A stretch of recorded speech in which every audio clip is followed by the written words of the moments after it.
بسم اللہ الرحمن الرحیم۔ السلام علیکم۔ اہل حدیث سے میرے دو مناظرے ہیں۔ میرے کزن کے وسیلے سے ایک مناظرہ ہوا واٹس ایپ پہ اہل حدیث سے، فاتحہ خلف الامام کہ امام کے پیچھے قرات کرنا کیسا ہے۔ تو میں نے عرض کی ٹھیک ہے، آپ مناظرہ کریں۔ مناظرہ جب شروع ہوا تو میں نے قرآن پاک سے دلائل دیے۔ اعوذ باللہ من الشیطان الرجیم، بسم اللہ الرحمن الرحیم، وَإِذَا قُرِئَ الْقُرْآنُ فَاسْتَمِعُوا لَهُ وَأَنصِتُوا لَعَلَّكُمْ تُرْحَمُونَ، سورہ الاعراف آیت نمبر 204 کہ اللہ کے نے فرماتا جب قرآن پاک پڑھا جائے فَاسْتَمِعُوا لَهُ، غور سے سنو، وَأَنصِتُوا، خاموش رہو، لَعَلَّكُمْ تُرْحَمُونَ، تاکہ تم پر رحم کیا جائے۔ تو میں نے کہا میں نے آپ قرآن پاک کی آیت پڑھی ہے، اس کا ترجمہ یہ ہے کہ جب قرآن پاک پڑھا جائے خاموش رہو۔ اب تم اس کے الٹ کہ قرآن پاک پڑھا بھی جائے اور تم خاموش نہ رہو اور پیچھے پڑھتے رہو، کوئی آیت نہیں پیش کر سکے۔ 2-3 دن یہ مناظرہ چلتا رہا۔ میں نے کہا پہلے آپ یہ ثابت کریں کہ قرآن پاک سے فاتحہ خلف الامام جائز ہے، کہ قرآن پاک میں یہ ہے کہ جناب علی امام کے پیچھے آپ پڑھتے رہیں، یا کوئی بھی قرآن پاک پڑھتا رہے آپ پڑھتے رہیں۔ تو 2-3 دن تک پہلے تو قرآن پاک سے انہیں کوئی ثبوت نہیں ملا۔ میں نے کہا آپ مان لیں کہ قرآن پاک میں آپ کی کوئی دلیل نہیں ہے، نہیں یہ تو کفار کے لیے تھا۔ میں نے کہا لعلکم ترحمون کس کے لیے ہے؟ خاموش رہو، غور سے سنو تاکہ تم پر رحم کیا جائے۔ تو کفار پر رحم کیا جائے، چپ۔ وہ مسند احمد میں حدیث، میں نے کہا ٹھیک ہے حدیثوں پر آئیں گے، لیکن پہلے قرآن پر یاد رکھیے گا، جب مناظرہ ہو تو آپ پہلے اس کو کر لیں، پہلے قرآن پر، یہاں پر بات مکمل ہوگی، پتہ چلے گا کس کے پاس قرآن کے دلائل ہیں، اس کے بعد پھر حدیث میں پہلے بخاری مسلم، کیونکہ یہ تو سب مانتے ہیں اہل سنت بھی اور اہل حدیث بھی کہ اس میں صحیح روایات ہیں۔ اس کے بعد دوسری کتب، کیونکہ پہلے دوسری کتب جب آپ شروع کر دیتے ہیں تو پھر صحیح ضعیف کا جو ہے نا وہ جھگڑا پڑ جاتا ہے۔ تو میں نے کہا پہلے قرآن، پھر بخاری مسلم، اس کے بعد دیگر کتب۔ یہ شروع میں مسند احمد، میں نے کہا اس میں تو پہلے ہی جھگڑا ہو جاتا ہے کہ مسند احمد میں روایات ضعیف ہیں، تو آپ پہلے قرآن سے ثابت کریں، نہیں کر سکے۔ میں نے کہا اب آئیے بخاری پر، بخاری مسلم میں آپ یہ دکھائیں کہ امام کے پیچھے قرات کرنا، جی وہ جو بخاری میں ہے کہ سورہ فاتحہ کے بغیر نماز مکمل نہیں ہوتی۔ میں نے کہا امام کے پیچھے قرات کے الفاظ دکھائیں نا، میں آپ کو دکھاتا ہوں۔ مسلم میں یہ ہے کہ 904 روایت میں کہ وَإِذَا قَرَأَ فَأَنصِتُوا، جب امام قرات کرے تم خاموش رہو۔ امام مسلم رحمۃ اللہ علیہ اس کو صحیح روایت کر رہے ہیں کہ یہ حدیث صحیح ہے، جب امام قرات کرے تم خاموش رہو۔ اب تم نے یہ دکھانا ہے کہ اللہ کے نبی صلی اللہ تعالیٰ علیہ وآلہ وسلم فرمایا کہ جب امام قرات کرے تم پیچھے سورہ فاتحہ پڑھو۔ جی وہ حضرت ابو ہریرہ رضی اللہ تعالیٰ عنہ سے روایت ہے کہ آپ فرماتے فی نفسک، دل میں پڑھا کرو، تو دل میں قرات تو نہیں ہوتی، دل میں غور ہوتا ہے۔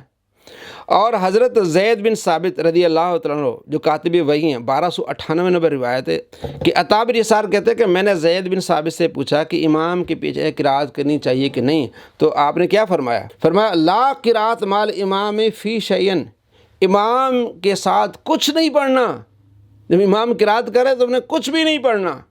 اور وہابیوں نے اس کا ترجمہ کیا سورہ فاتحہ کے علاوہ کچھ نہیں پڑھنا، بریکٹ لگا دی۔ وہ کہتے ہیں فی شیئن، لا قرات مال امام فی شیئن، امام کے ساتھ کچھ بھی نہیں پڑھنا آپ نے۔ تو میں نے کہا پہلے قرآن سے بھی آپ بھاگ گئے، وہاں آپ کی شکست ہوئی، اب بخاری مسلم سے آپ کی شکست ہوئی۔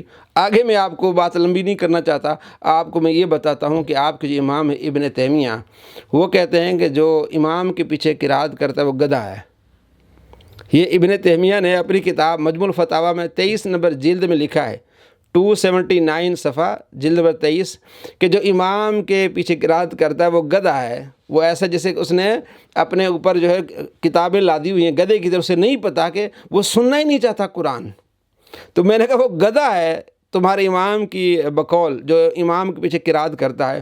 واٹس ایپ گروپ بند کر کے بھاگ گئے اور پروپیگنڈا یہ کیا کہ مفتی علی نواز صاحب نے جو ہے وہ گستاخیاں کی ہیں۔ میں نے کہا اگر گستاخی ہے تو آپ کے امام نے کی ہے، آپ کا امام کہہ رہا ہے کہ وہ گدھا ہے جو امام کے پیچھے قرات کرتا ہے، تو وہ بھاگ گئے۔ دوسرا مناظرہ ہونا تھا 7 اکتوبر کو ابو یحییٰ نور پوری سے کہ جشن عید میلاد النبی صلی اللہ تعالیٰ علیہ وآلہ وسلم کا ثبوت قرآن و حدیث کی روشنی میں اہل سنت دیں گے، اور وہ دیں گے کہ جشن عید میلاد النبی بدعت ہے قرآن و حدیث کی روشنی میں۔ 7 اکتوبر کو ہونا تھا، وہ بھاگ گیا۔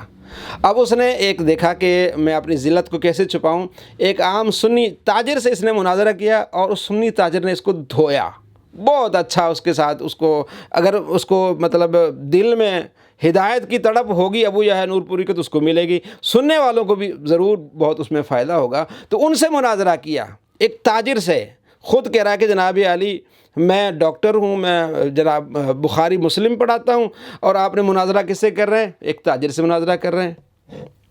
آپ کے سامنے وہ ہونا چاہیے جو مفتی ہے، جو ڈاکٹر ہے، اب اسے بھاگ گئے، اب اس نے اس سنی سے مناظرہ کیا، لیکن سنی بھی کمال اس نے جواب دی ہے، اور صرف ایک بات پہ اڑا رہا جناب 12 ربیع الاول کو مخصوص طریقے سے مخصوص محفل کرنا، یہ کہاں لکھا ہوا ہے؟ اس سنی بندے نے، شاہد رشید صاحب نے بار بار اس کو بتایا بھی ہم صرف 12 ربیع الاول کو مخصوص نہیں کرتے، ہم تو پورا سال نبی صلی اللہ تعالیٰ علیہ وآلہ وسلم کا میلاد مناتے ہیں۔ آپ صلی اللہ تعالیٰ علیہ وآلہ وسلم کا میلاد ہمارے ہاں یہ ہے کہ پہلے ہم تلاوت کرتے ہیں، اللہ تبارک و تعالیٰ کی حمد ہوتی ہے، نبی صلی اللہ تعالیٰ علیہ وآلہ وسلم کی نعت ہوتی ہے، اور آپ صلی اللہ تعالیٰ علیہ وآلہ وسلم کی فضائل اور کمالات، اور آخر میں لنگر تقسیم کیا جاتا ہے۔ اس میں کون سا گناہ ہے؟ نہیں جی آپ مخصوص بتائیں نا کہاں لکھا ہوا ہے، تو پھر یہ بھی بتائیں نا کہ یہ کہتا ہے 9:36 پر کہاں لکھا ہوا ہے کہ اگر سبحان اللہ کہیں گے تو آپ کو ثواب ملے گا؟ بھئی سبحان اللہ کہنے کا ثواب ہے، چاہے آپ 9:36 پہ کہیں، 9:40 پہ کہیں، 9:50 پہ کہیں، نہیں جناب یہ کہاں لکھا ہوا ہے؟ تو یہ بتائیں گے اپنے اصول سے کہ 9:30 پہ کہاں لکھا ہوا ہے کہ عشاء کی نماز اہل حدیث مسجد میں نماز ہوگی؟ کہاں لکھا ہوا ہے کہ 9:30 پہ جو اہل حدیث جماعت کرائیں گے وہ ہوگی، ان کو ثواب ملے گا؟ دکھائیں ثواب جماعت کا، قیامت تک نہیں دکھا سکتا۔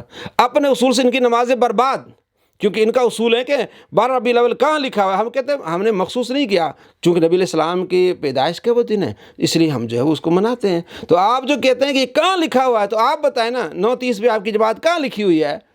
بالآخر وہ رسوا ہوا، اور آخر میں کہنے لگا جناب میں آپ کو بتاتا ہوں کہ میلاد کہاں منع ہے۔ وہ جناب وہ ترمذی شریف میں حدیث ہے، آپ صلی اللہ تعالیٰ علیہ وآلہ وسلم کے صحابی عبداللہ بن عمر کے سامنے ایک بندے کو چھینک آئی، اس نے کہا الحمدللہ والسلام علی رسول اللہ، تو عبداللہ بن عمر نے اس کو ٹوک دیا کہ نبی علیہ السلام نے تو ہمیں یہ نہیں سکھایا، تو اس لیے ہمیں نبی علیہ السلام نے یہ طریقہ نہیں سکھایا، یعنی تلاوت کرنا، نعت پڑھنا، اور اس کے بعد آپ علیہ السلام کے فضائل اور لنگر کھلانا، یہ ہمیں نبی علیہ السلام نے نہیں سکھایا۔ حالانکہ اسلام میں یہ بہت جو پسندیدہ عمل ہے، اور وہ حدیث جو بیان کر کے لوگوں کو دھوکہ دے رہا ہے وہ حدیث ہے ہی ضعیف۔ ترمذی شریف میں یہ حدیث ضعیف ہے۔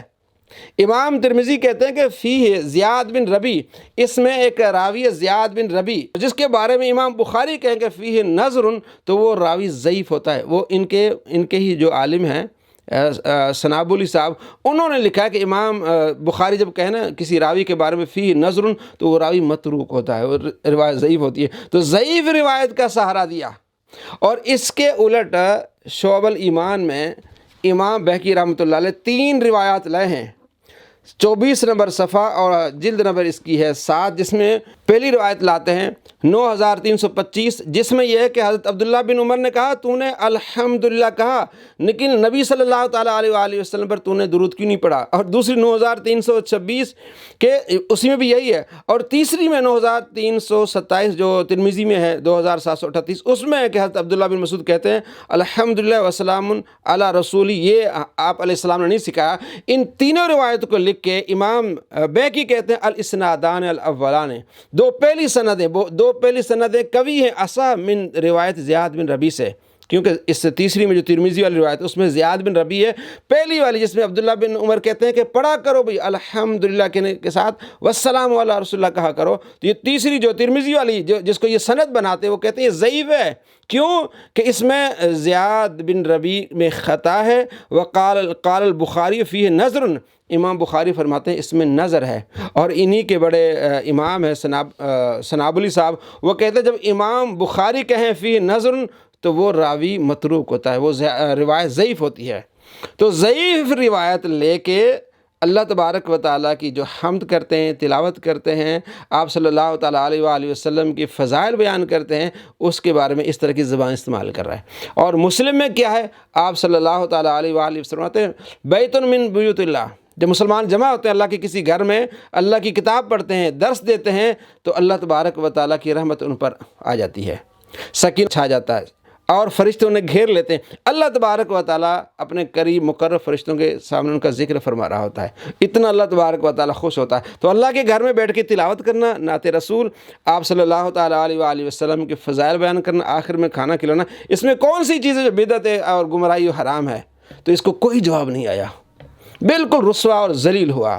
تو ہمارے ساتھ مناظرہ نہیں کیا، اس نے دیکھا کہ کمزور پارٹی ہے، سنی عالم نہیں ہے، مفتی نہیں ہے، مناظر نہیں ہے، اس کے ساتھ کروں گا۔ لیکن اس سنی شاہد رشید نے ماشاءاللہ کمال کر دیا، یہ چیز ایک رہتی تھی وہ میں نے آپ کو بتا دی۔ تو یہ دو مناظرے تھے، ایک مناظرے میں بھاگ گئے، پہلے میں وہ واٹس ایپ بند کر کے بھاگ گئے، دوسرے میں ان کا چوٹی کا یہ عالم کہلاتا ہے ابو یحییٰ نورپوری، وہ بھی بھاگ گیا۔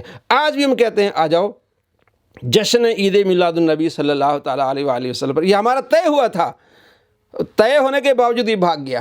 اور اس کا جو رائٹ ہینڈ تھا اس نے ہمارے ساتھ طے کیا تھا کہ جناب ہاں یہ بات ہو جائے گی، لیکن وہ بھی بھاگ گیا۔